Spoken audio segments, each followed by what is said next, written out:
and subnational violence. Ladies and gentlemen, as we formally commence today's workshop, we invite you to rise for the national anthem of the Republic of Indonesia.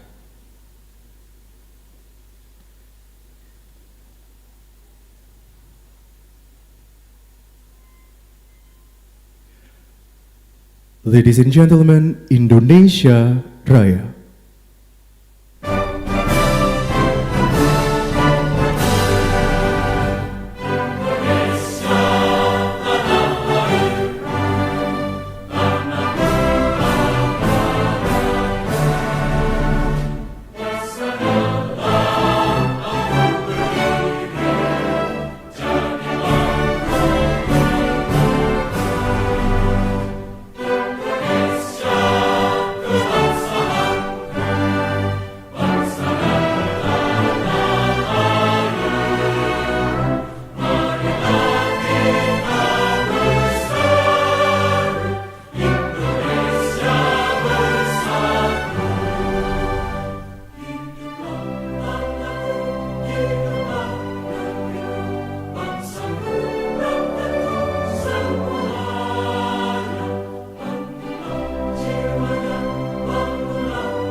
Please be seated.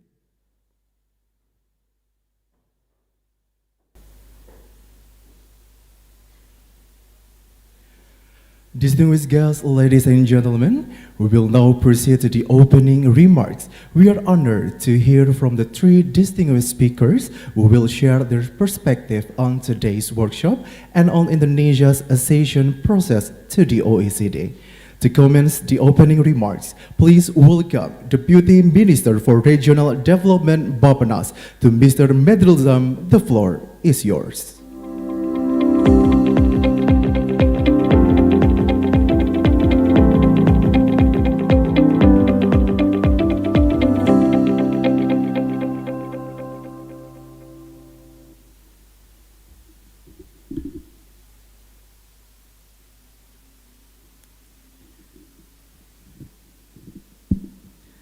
Distinguished guests, Ms. Gandia Robertson, Head of Accession Coordination Unit, OECD, and Mr.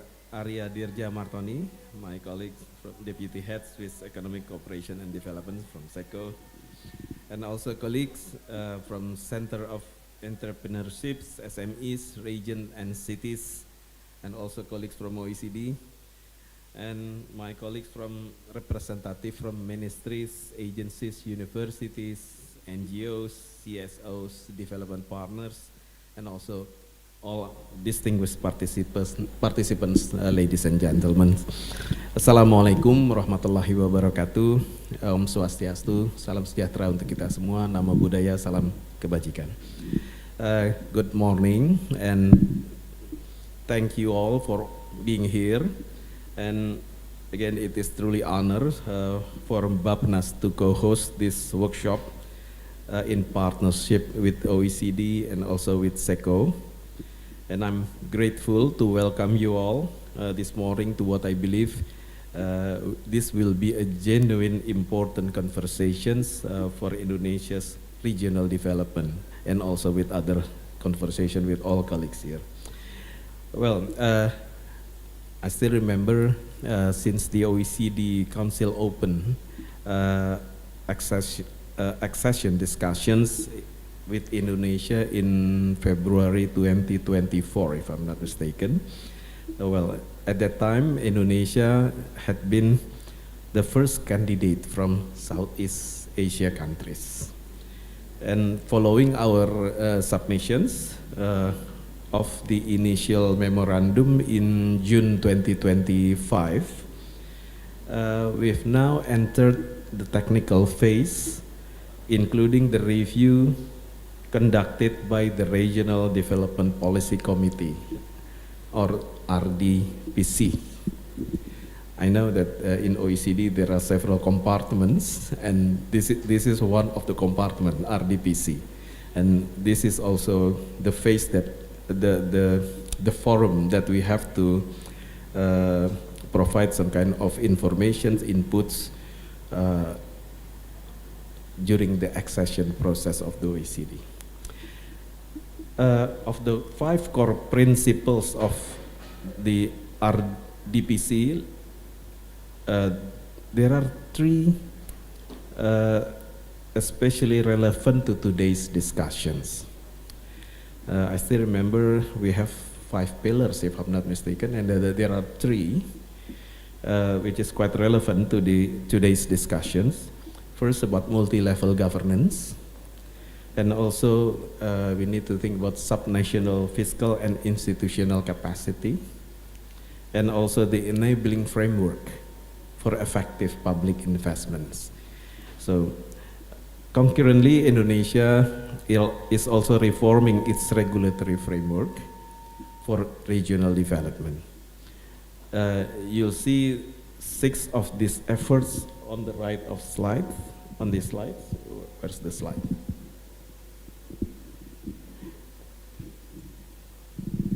Can you show the slides? Okay. Well, while waiting for the slide, I could inform you that there is a regulations related to the regional government law. Actually, we are, at the moment, we are still in the process of revising of the regional government law. Here we are. And also the spatial planning law. And also right now we are preparing bills on islands, regions, and urban development. And also the ongoing implementations of the village law and the fiscal relation law. These are home grounds reforms. And this accessions comes at just on the right time, offering us valuable input to reinforce and also to refine the directions we are already heading. That's exactly what today's workshop is, for identifying where the gaps still are and defining the concrete steps needed to close them. But while this reform underway, we still face real fiscal constraint on the ground. Let me show you again the numbers. Next. Numbers on this slide, but you know, we can inform you, well, this number can you tell a lot of things. In fact, our regions at the moment still remain heavily depend on central transfer to the locals. Over 80% of the revenue of the locals come from the transfer from the central government to the locals. Then more than half of our districts and also cities are categorized as low or very low fiscal capacity. And even personal spendings eats up about 40% of local budgets on average. We have limits, actually maximum 30%, but right now on average it's about 40% to 50%. And yet, despite all of this, year-end budget balances, or usually we call it SILPA, still remaining relatively high. High dependence to transfer, low fiscal capacity, routine lock spending, and unspent budget sitting idle. Fiscal conditions affect subnational governments' ability to achieve regional development targets and contribute to national development process. That's why we need to strengthen the foundations of this subnational public investment. Next, across three planning horizons, usually we call it RPGPN, a long-term development plan, and also RPGMN, medium-term development plan, and annual development plan, we call it RKP. The message is consistent around three things. First, strengthening the revenue base. Second, improving spending. And I think our subnational government need to hear this so then they could increase their innovations in terms of financing and also development. Well, regarding this financial toolkits, I think we need to see the spectrum of this financing innovations in our subnational government. First, next. Yeah. Next. Now, I know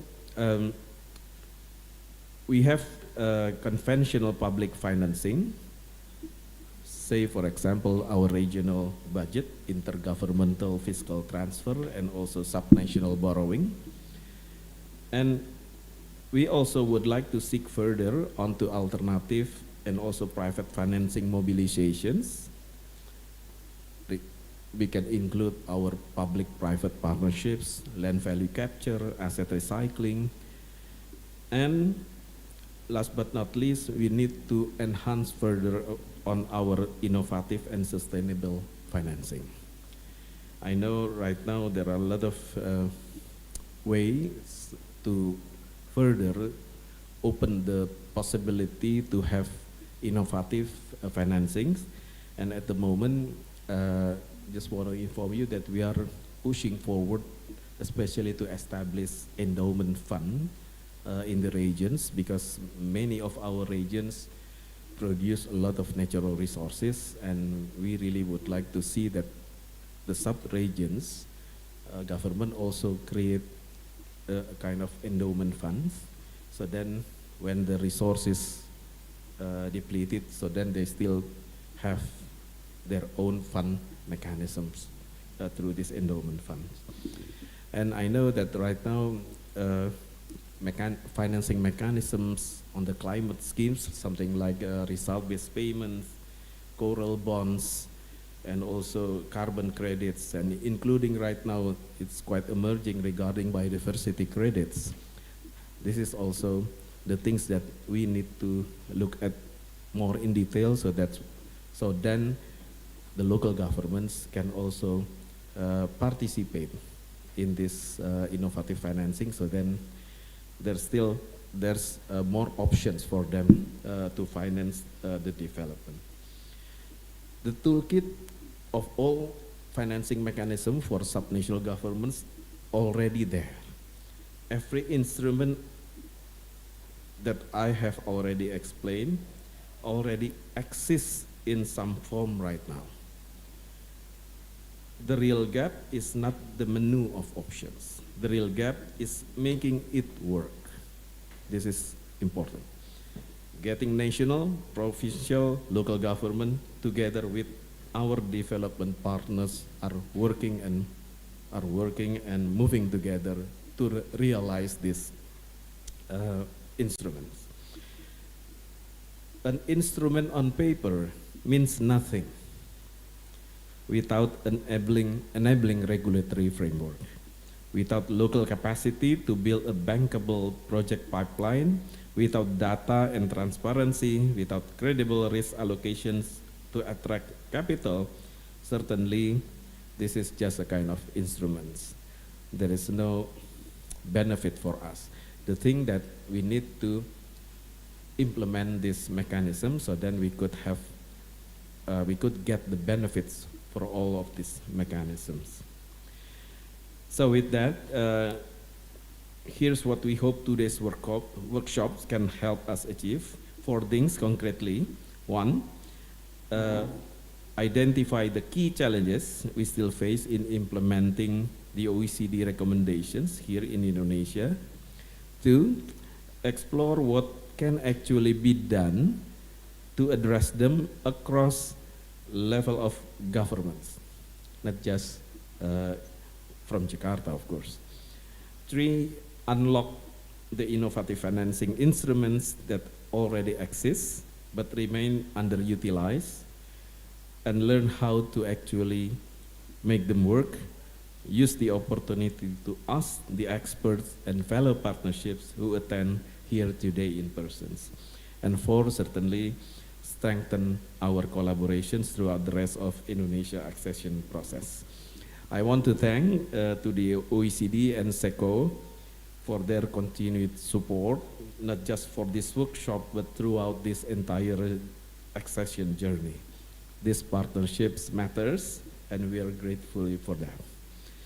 With that, and with the hope that today's discussion produce real actionable outcomes for regional development in Indonesia, I would like to formally declare this national capacity building workshops are open. Thank you very much. Billahi taufiq wal hidayah. Assalamualaikum warahmatullahi wabarakatuh. Waalaikumsalam warahmatullahi wabarakatuh. Thank you very much, Mr. Medril Zam, for your insightful remarks.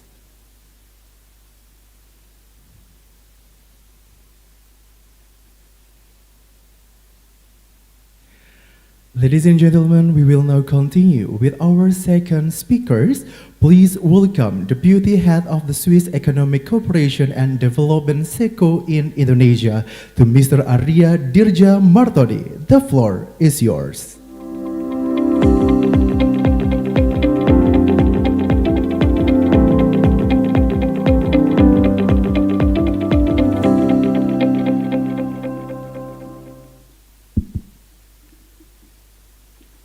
Mr. Medril Sam, Pak Medril, Deputy Minister for Regional Development Bappenas, our beloved partner. Ms. Gandia Robertson, Head of Accession Coordination Unit, OECD. Distinguished colleagues from the Government of Indonesia and fellow development partners and OECD representatives. Good morning. It is a privilege to represent SECO, the Swiss State Secretariat for Economic Affairs, at this pivotal workshop. We are proud to support this gathering at a defining moment for Indonesia. The nation's path towards OECD accession is not merely an exercise in aligning with international standards and benchmarks. It is also a catalyst for strong, profound structural transformation. For Indonesia to achieve its Golden Indonesia 2045 vision, economic growth must be resilient, sustainable, and fundamentally inclusive. This brings us to the heart of today's discussion workshop, supporting effective public investment and mobilizing sustainable and innovative finance to advance regional development. Economic growth success at national level means very little if it does not translate into clean water, efficient public transport, and resilient infrastructure capital investment in municipalities and agencies across this vast archipelago.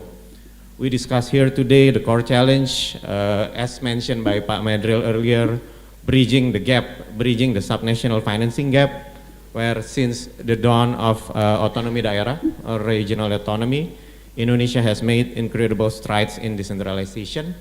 Yet the fiscal decentralization architecture still faces several bottlenecks. Local governments remain heavily reliant on central government transfers, which often constrains their ability to independently plan and finance long-term capital-intensive infrastructure projects. To meet OECD standards in regional development, local governments must transition from being mere administrators of national funds to becoming more proactive financial managers and project developers. However, the gap, as also mentioned earlier by Pak Medril, the gap between infrastructure needs and available local public funding is widening, despite we have several instruments and toolkits already explained by Pak Medril. Traditional budget allocations are no longer sufficient. We must pivot toward innovative financing, agree with Pak Medril's point earlier, But innovation requires a foundation of solid governance, transparent public financial management, and institutional capacity, which currently varies drastically from one region to another. From SECO's perspective, from Switzerland, we have subsidiarity and sustainability. Switzerland's own governance is built on the principle of subsidiarity, the belief that public responsibilities should be exercised by the lowest level of government, capable of managing them effectively. SECO views Indonesia's regional development through this similar lens. Empowered local governments are the best engines for sustainable economic developments. Through our ongoing cooperation in Indonesia, which we proudly launched, I think, in the very same building October last year, particularly in urban development and public financial management, SECO has observed that capital is rarely the missing ingredient. The true deficit, the true gap, lies in the pipeline of bankable projects and the institutional capacity to execute them. Investors are eager to fund sustainable local infrastructure, but they require regulatory certainty, transparent procurement, and robust risk allocation mechanisms. As Pak Mahendra also earlier proposed the key topic or focus for today's workshop, we would like to also propose focusing on 4 strategic pillars. The first one is on enhancing project preparation facilities. We must pool resources to help local governments conduct rigorous feasibility studies and environmental assessments, transforming ideas into investable, bankable infrastructure projects.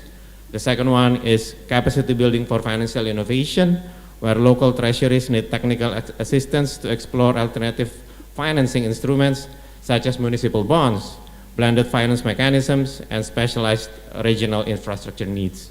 The third one is strengthening public-private partnerships, or PPPs, where we need to support the creation of standardized, transparent frameworks at subnational level to make local PPPs less complex and more attractive to investors. And lastly, to strengthen data and governance, to align also with OECD standards that requires rigorous data collection. We must support local governments in adopting transparent digital public financial management systems to build investor trust.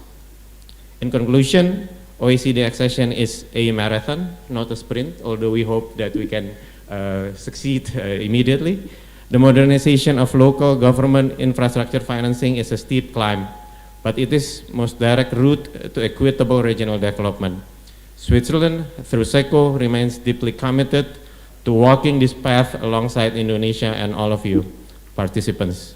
By aligning our technical assistance and pooling our expertise, we can support, empower Indonesia's regions to build the infrastructure of tomorrow.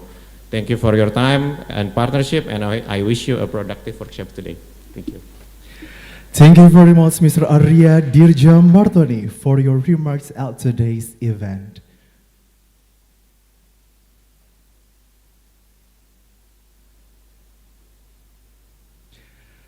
Distinguished guests, ladies and gentlemen, now we will proceed to our third opening speaker. Please welcome Head of the Accession Coordination Unit OECD, the Ms. Gandia Robertson. The floor is yours.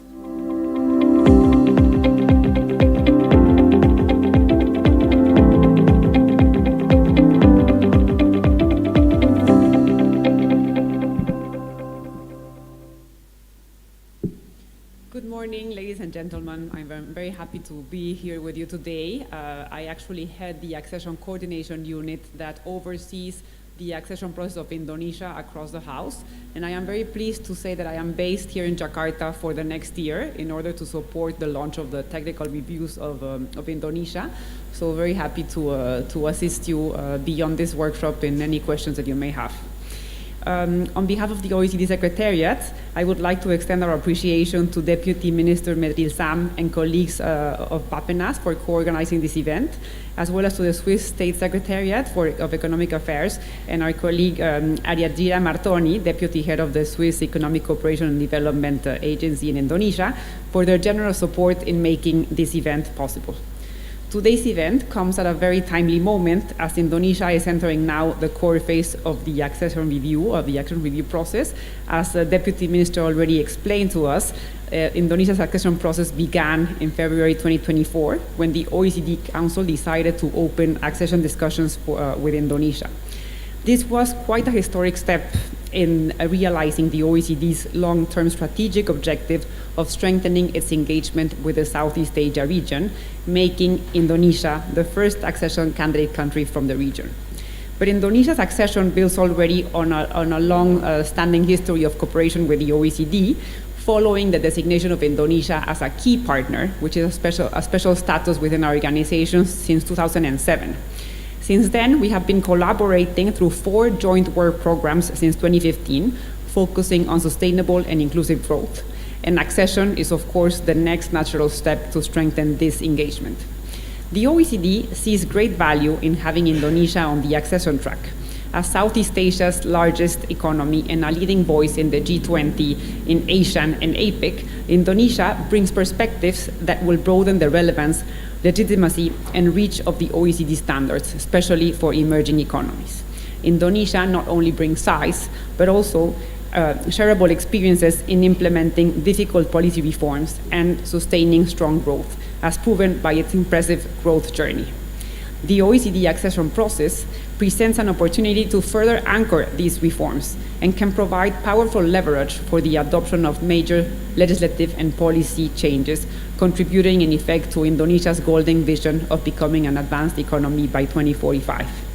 More concretely, after Indonesia had submitted its initial memorandum, which is this first assessment of alignment vis-à-vis all of the OECD standards, Indonesia has now entered the core phase of the technical reviews by the 25 committees listed in the accession roadmap, which also include the RDPC, the Regional Development Policy Committee.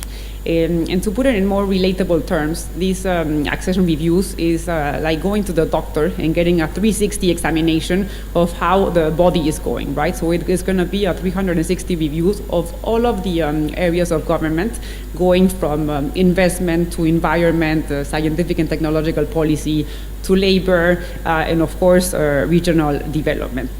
Through this process, Indonesia and the OECD members will be working together to identify opportunities for Indonesia to further align its policies and practices with OECD standards and best practices, while of course strengthening the foundations for sustainable and inclusive growth.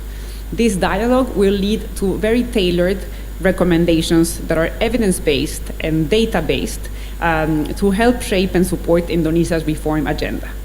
To give you some examples of what our past accession candidate countries or even our current candidate countries have been doing in response to accession recommendations, for example, with regard in particular to regional development, for example, Croatia has proposed amendments to the law on regional development to simplify planning responsibilities for subnational governments and strengthen the overall coherence of Croatia's multi-level governance framework. Also, Peru, that is currently undergoing the process as well, has made progress in adopting harmonized geographical definitions for subnational areas, helping to better reflect local realities while ensuring international compatibility. This includes also piloting data for functional urban areas using the OECD's definition. So these are very, very concrete steps that the countries undergoing the process take in order to respond to the recommendations that the RDPC has made to them in the context of the accession reviews. Today's event will offer us this opportunity to take a closer look at the standards and best practices of the RDPC. As with all technical reviews, the committee will review during its accession process 2 principal elements. Basically, the willingness and ability of Indonesia to implement the OECD legal instruments in this area, as well as Indonesia's policies and practices as compared to the OECD's best policies and practices with reference to the accession core principles that are also included in the appendix to Indonesia's accession roadmap. So as you know, the roadmap is a public document, and I really encourage you all to become familiar with it because it provides the framework, the process in a very succinct way of how the evaluations will be conducted in every committee.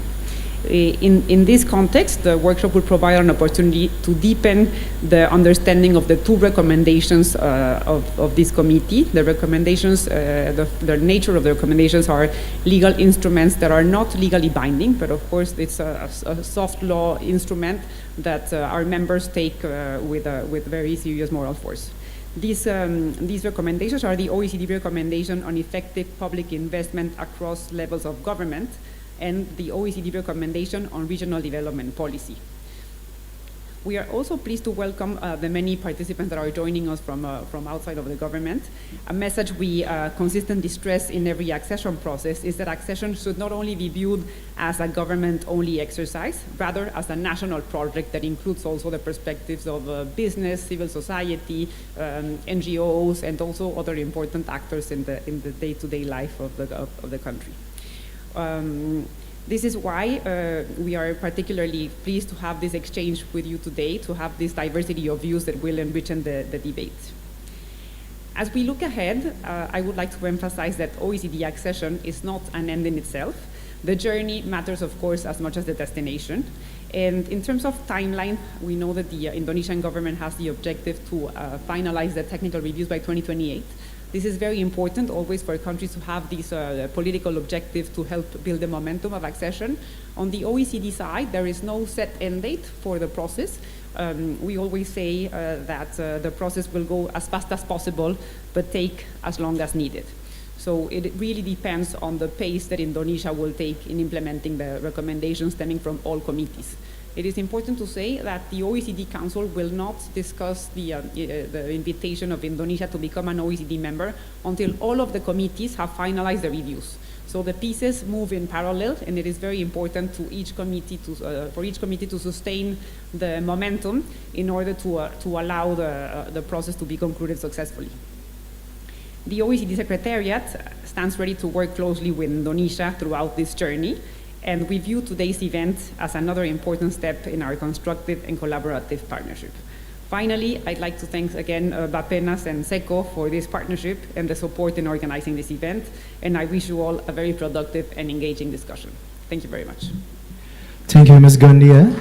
May I kindly ask you to remain on the stage?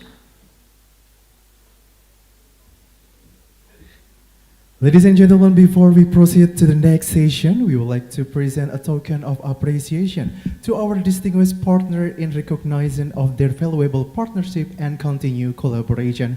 May I invite Mr. Arya Dirja Martoni and Mr. Medrilzam to kindly join us on the stage.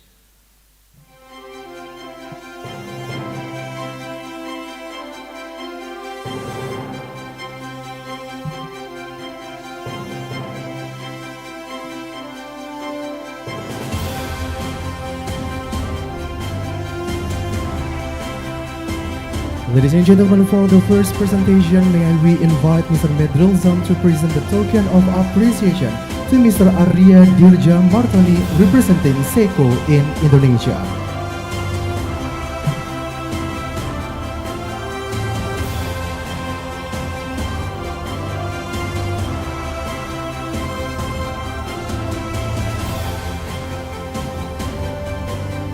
All right, thank you, gentlemen. Following the next presentation of token of appreciation, we invite Mr. Medrilzam to present the token of appreciation to Ms. Gandia Robertson, representing the OECD.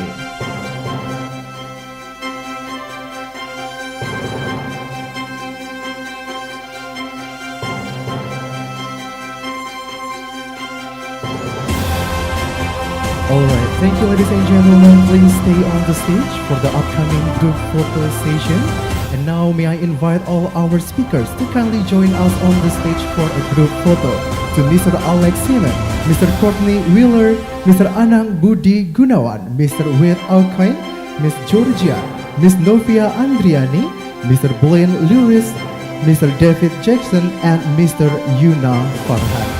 Join with us on the stage for the group photo session.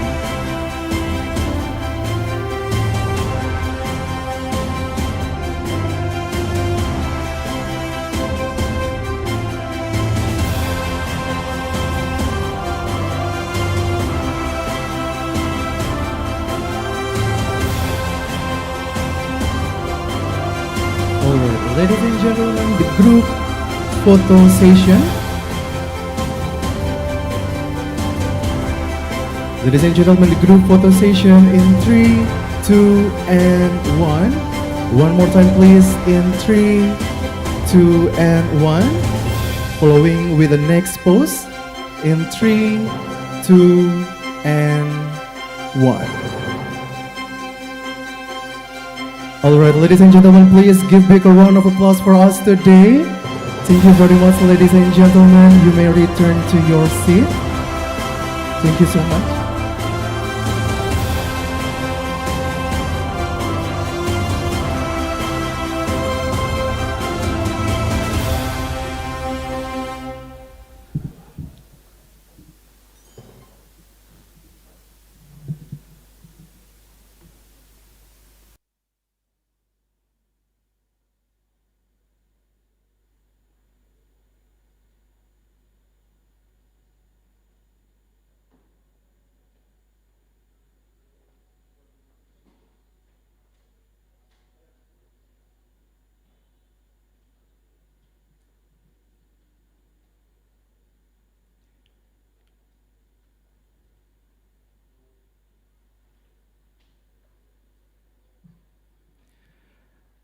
Distinguished guests, ladies and gentlemen, we will now move on to the next session, Introduction to the Regional Development Policy Committee. To introduce us to the LDPC as well as the OECD Technical Accession Review, please welcome Policy Analyst at the OECD Center for Entrepreneurship, SMEs, Regions and Cities, to Mr. Alex Simon. The floor is yours.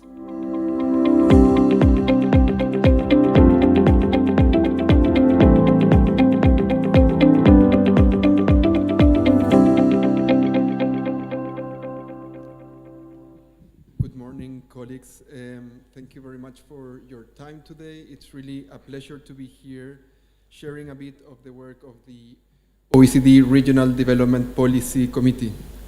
So I would like to begin by thanking Bappenas, Paganang. Thank you very much for you and all the work of the team, Deputy Minister, and all the team in Bappenas. Thank you very much for a great collaboration, and also Switzerland State Secretariat for Economic Affairs for this important support in organizing not only this workshop, but really being a true partner in building this support for Indonesia. So my name is Alex Seman. I'm a policy analyst here with the OECD Center for Entrepreneurship, SMEs, Regions and Cities.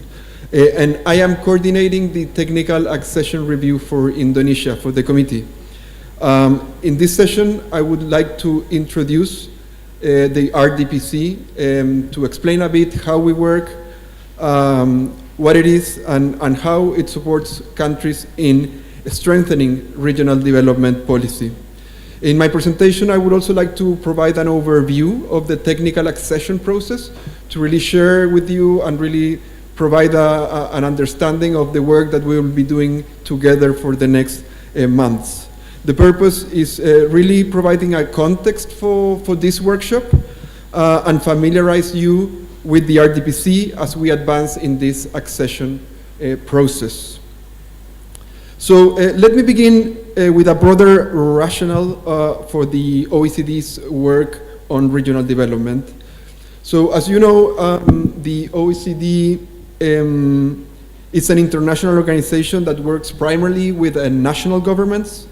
However, over time, the organization has considerably expanded its engagement with regions, with cities, and with all kinds really of subnational governments.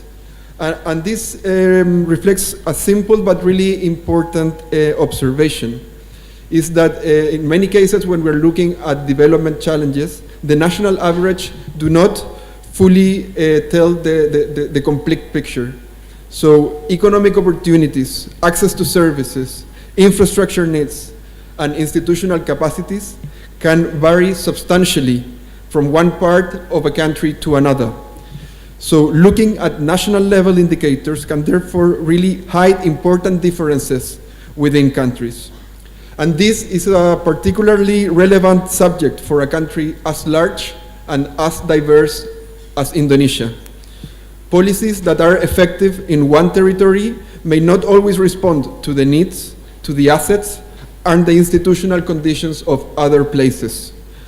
For the OECD, regional development policy is therefore not only about addressing disparities, but also on how to enable every region to make the very most of its assets to build to national development. This requires policies that are place sensitive, policies that recognize the different characteristics of metropolitan regions, of rural areas, but also of remote places. And we can think, for example, I'm thinking very concretely in the case of Indonesia, of the many, many island regions. So really trying to understand those differences and addressing those differences with tailored support. Is this really the motivation that took the OECD to create the Regional Development Policy Committee back in 1999? And its objective is very much about providing an international forum through which policymakers can develop and share approaches to regional development. The RDPC provides a space for countries to discuss shared challenges, compare institutional and policy approaches, examine internationally comparable evidence, and learn from each other. In practice, the committee meets twice a year to discuss analytical reports, to discuss data and indicators, policy recommendations, implementation tools, and country reviews. So here you can see a bit of an organigram in terms of how the RDPC work, and I would like to share a bit of the structure and the different bodies that we have within the RDPC. So the RDPC is supported by different working parties focusing on more specific topics. This allowed us to connect to different dimensions of regional development in a more specific way, but also to bring together that technical expertise that many of you here in the room have. So we worked first with the Working Party on territorial indicators that help develop international comparable data and subnational indicators. The second one would be the Working Party on rural policy, focusing on the opportunities and challenges of rural areas. We also have the Working Party on urban policy that examine issues affecting cities and metropolitan areas. Another of our bodies is the Expert Group of Multi-Level Governance and Public Investments, focusing on how responsibilities, resources, and investment decisions are organized across levels. Together with this, we also have several networks involved in subnational governments and other policy actors, including the OECD Water Governance Initiative